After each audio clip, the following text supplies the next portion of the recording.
and I welcome my colleagues and, of course, the Prime Minister to this session of the Liaison Committee, where we are going to try and cover 4 main topics: standards and ethics, violence against women and online harms, the outcome of the COP26 summit and its implementation, and the budget and spending review. We have 15 colleagues participating in this session, and Prime Minister, I request that you give us your customary extra time, and even a little bit extra, if you can afford it, in order that we can cover all the topics, and I'm very grateful for that. I will do my best to oblige you as ever, Sir Bernard. I've got quite a lot on. I appreciate but that. I will do my best. Prime Minister, you're slightly hoarse of voice this afternoon. You can save your voice by giving nice short answers. And I will give the committee short shrift. Not if you keep me for longer. Short shrift if their questions are too long, though they are entitled to use their time as they please.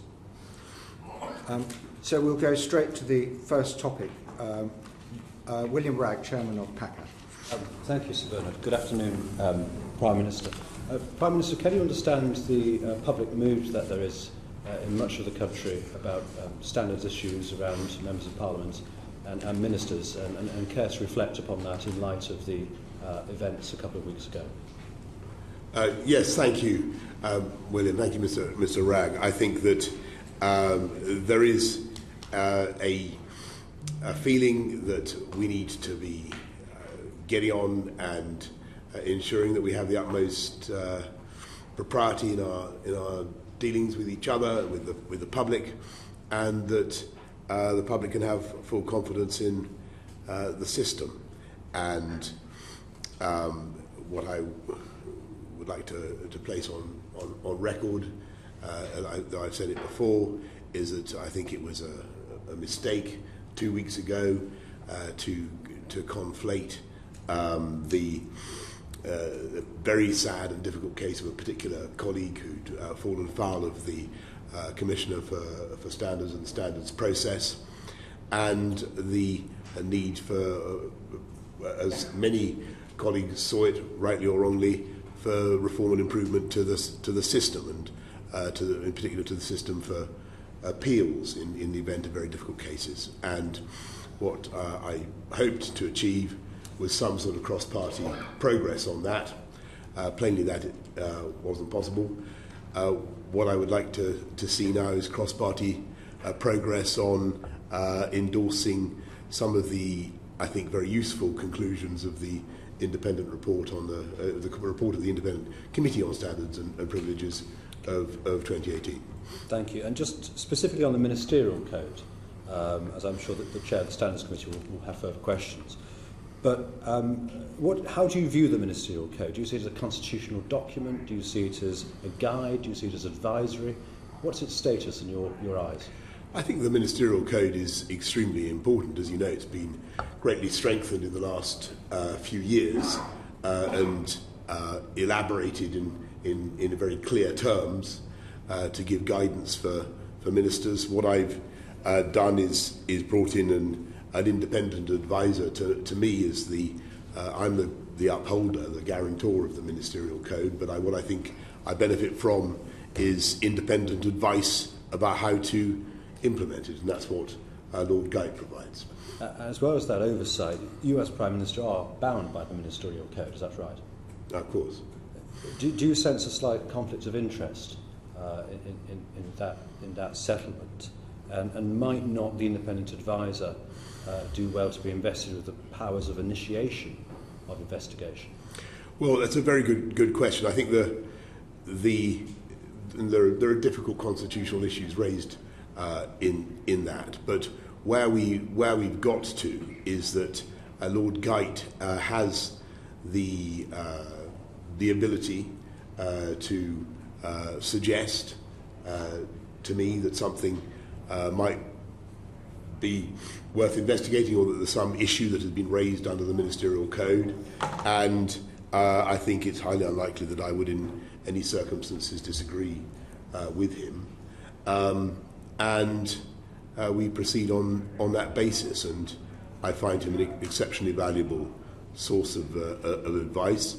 And to give an example, recently the committee will have noted that the Business Secretary wrote a letter to the Commissioner for Standards setting out an explanation and an apology for some recent comments, and that was certainly something that was generated in the course of consultation between me and Lord Guy. And traditionally, breaches of the code have meant resignation or sacking, one or the other.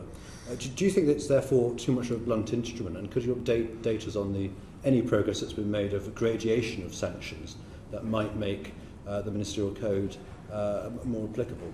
Yes, that's also another important point. The ministerial code is quite quite compendious. It covers a lot of things, and as it was initially constituted, it was basically a hair trigger code, so that one toe cap over any of the red lines, and you were finished.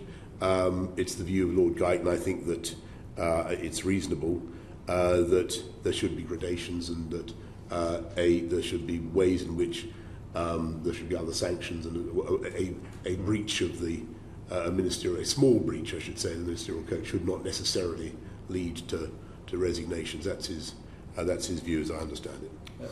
Following the Greensill episode, if we might describe it as that, you commissioned Nigel Boardman to review what had happened, and part 2 of that was published recently, admittedly during the middle of the government reshuffle.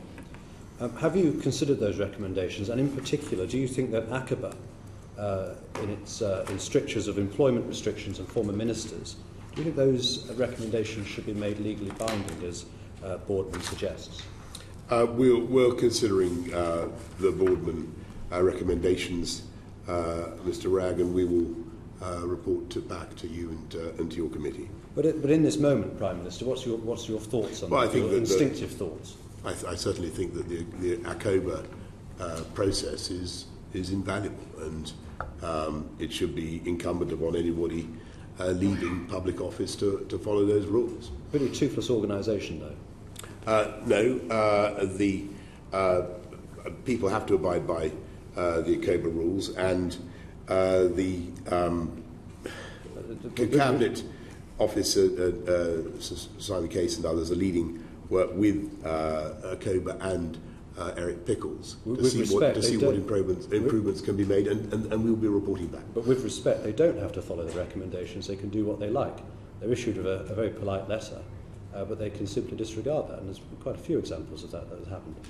So it's a pretty toothless organisation. Do you think, therefore, as part of this work that we're taking forward, it can be strengthened? We do think that there is scope for improving it. What I'm saying to you is, as a result, we haven't yet formed a hard and fast view about how to do that. Thank you, Sir Bernard. When do you think we'll form a view on that matter? We'll be updating later this year. Later this year. Not that there's much time left in this year. Later this year. Chris Bryant. Thanks very much, Chairman, and good afternoon, Prime Minister. Can I just check in one of the answers there? You just said that the Business Secretary had written to the Parliamentary Commissioner for Standards apologising. Excellent. As I understand it, you were saying there that Lord Guyton had asked him to do so.